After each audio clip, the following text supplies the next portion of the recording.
এখন কিন্তু আমাদের হালি শহরে দুটো বড় অনুষ্ঠান হচ্ছে, যেটা ছোট্ট একটা ভিডিওর মাধ্যমে তোমাদের সাথে শেয়ার করব।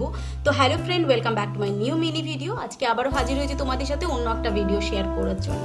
ইয়েস, এখন চৈত্র মাসের শুক্লপক্ষতে যে দুর্গা পুজোটা হয়, যেটাকে আমরা বাসন্তী পুজো হিসেবে জানি, যেটা আজকে হচ্ছে সপ্তমী, নবমী হচ্ছে রামনবমী যেটাকে বলে, সেটা হচ্ছে বৃহস্পতিবার।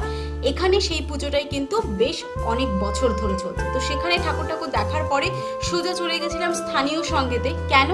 এখানেও চলছে আরো একটা অনুষ্ঠান, সেটা হচ্ছে এই যে মেলাটা বা যেই পুজোটাতে আমি আজকে এসেছি, যেটাতে এত লাইন দেখতে পাচ্ছ প্রসাদের জন্য, এটা হচ্ছে শীতলা পুজো, যেটা বহু বছর ধরে একটি নির্দিষ্ট দিনেই হয়ে থাকে। ইয়েস, এটা হচ্ছে সেই দেবী মূর্তিটা, যেটা 13ই চৈত্র প্রতি বছর এই নির্ধারিত দিনেই হয়ে থাকে বছরের পর বছর ধরে। এবং ভীষণ জাগ্রত এই মায়ের মূর্তি, এবং এই জায়গাটা বহু দূর দূরান্ত থেকে লোক আসে পুজো দেওয়ার জন্য।